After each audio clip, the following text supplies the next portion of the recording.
Assalamualaikum warahmatullahi wabarakatuh. Bismillahirrahmanirrahim. Alhamdulillahi rabbil alamin. Wabihi nasta'inu ala umurid dunya waddin. Sayyidina wa maulana Muhammadin wa ala alihi wa sahbihi ajma'in. Amma ba'du. Sebelum kita memulai pembelajaran pada pagi hari ini, marilah kita sama-sama membaca doa sebelum belajar terlebih dahulu ya anak-anak. Bismillahirrahmanirrahim. Raditu billahi rabba wa bil islami dina wa bi muhammadin nabiyyan wa rasula rabbi zidni ilma warzuqni fahman amin. Bagaimana kabar anak-anak pada pagi hari ini? Semoga selalu dalam keadaan baik-baik saja dan mendapatkan lindungan dari Allah Subhanahu wa Ta'ala. Untuk 15 menit ke depan, Bapak tunggu presensi dari kalian di WhatsApp group ya. Setelah melebihi ketentuan waktu, Bapak tidak menerima presensi dalam bentuk apapun. Meskipun kita tidak bisa melaksanakan pembelajaran saat ini dengan tatap muka, tetapi kita harus dapat bersyukur ya anak-anak karena kita dapat menimba ilmu walaupun pembelajaran ini dilaksanakan secara daring. Langsung saja kita langsung ke materi. Pada pagi hari ini kita akan membahas materi yang sangat penting anak-anak untuk kalian di masa sekarang maupun masa depan maupun masa yang akan datang di lingkungan masyarakat, yaitu mengenai ilmu mawaris. Subbab yang akan kita pelajari ini adalah pertama, pengertian ilmu mawaris, kedua, hukum membagi harta warisan, dan yang ketiga, hal-hal yang harus diperhatikan sebelum harta warisan itu dibagikan, keempat, hukum mempelajari ilmu mawaris, kelima, tujuan ilmu mawaris, dan yang terakhir adalah sumber hukum ilmu mawaris. Yang pertama yaitu terkait pengertian ilmu mawaris. Sebenarnya ilmu mawaris ini ilmu yang seperti apa sih anak-anak? Kita mulai dari kata mawaris saja ya. Dari segi bahasa, kata mawaris merupakan jamak dari kata miros, yang artinya harta yang diwariskan. Adapun makna istilahnya adalah ilmu tentang pembagian harta, peninggalan harta setelah seseorang tersebut meninggal dunia. Ilmu mawaris ini juga bisa disebut sebagai ilmu faraid. Nah, kata faraid sendiri ditinjau dari segi bahasa merupakan bentuk jamak dari faridah yang bermakna ketentuan, bagian atau ukuran. Nah, bisa dikatakan bahwa ilmu mawaris atau ilmu faraid ini adalah suatu disiplin ilmu yang membahas tentang ketentuan-ketentuan atau bagian-bagian yang telah ditentukan untuk masing-masing ahli waris. Jadi pada ilmu faraid atau ilmu mawaris ini adalah ilmu yang membahas tentang pembagian harta yang sudah dibagi untuk masing-masing ahli waris sesuai syariat Islam. Ilmu mawaris ini tuh selalu terkait ya dengan beberapa unsur yang sering diistilahkan dengan rukun waris. Nah, dalam berbagai referensi tentang mawaris dipaparkan terdapat 3 rukun waris, yaitu yang pertama, ada waris itu sendiri, yaitu orang yang mendapatkan harta warisan. Seseorang berhak mendapatkan warisan karena salah satu dari 4 sebab, yaitu pertama, hubungan darah, kedua, hubungan pernikahan, ketiga, hubungan wala, yaitu memerdekakan budak, dan yang terakhir, kesamaan agama. Rukun waris yang kedua yaitu ada muwaris. Muwaris itu apa sih anak-anak?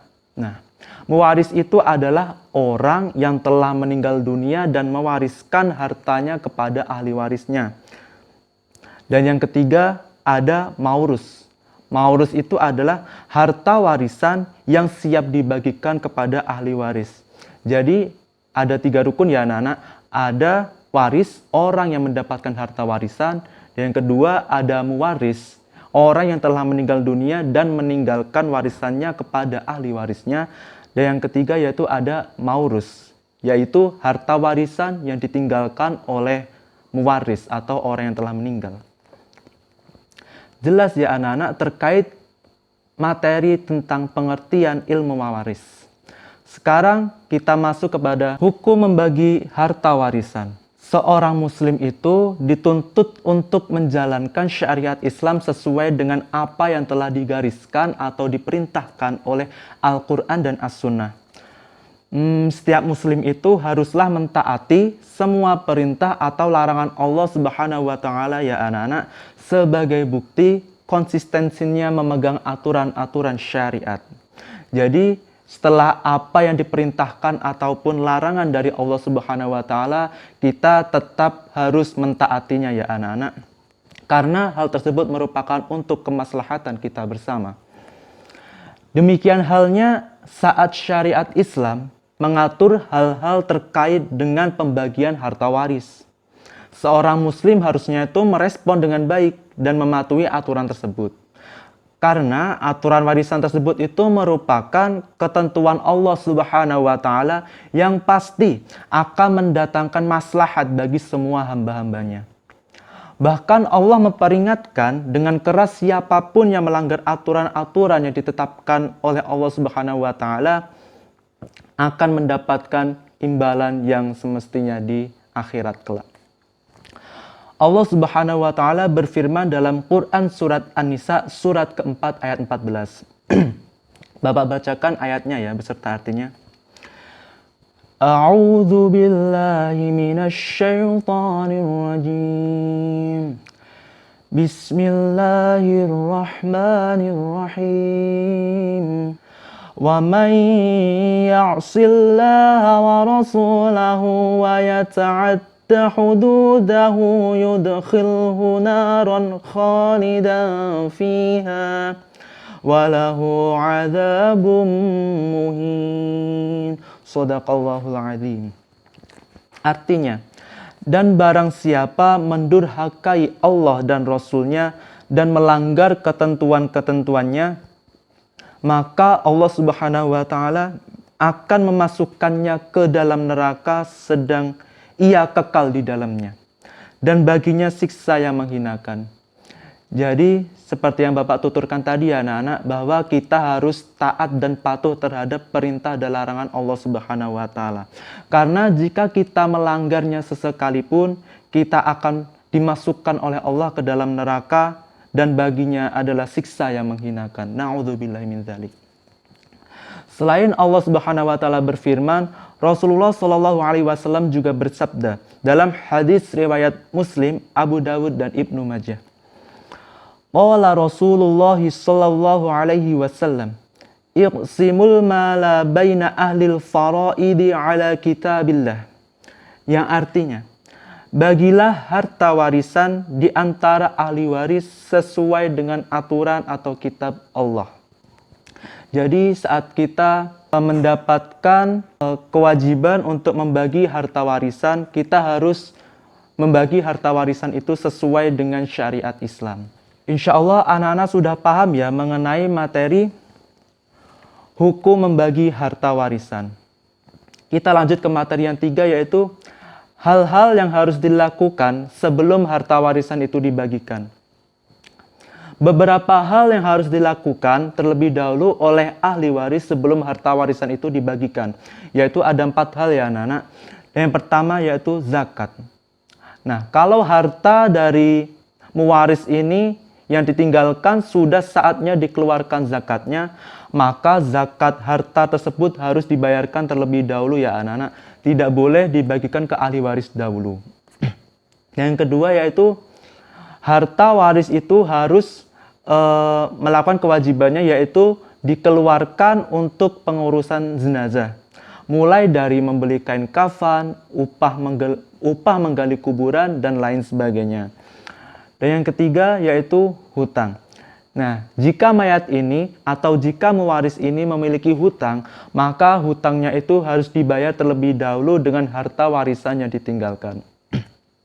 Syarat keempat yaitu wasiat. Jika mewaris meninggalkan wasiat agar sebagian harta peninggalannya ini diberikan kepada orang lain terlebih dahulu. Maka wasiat ini pun harus dilaksanakan.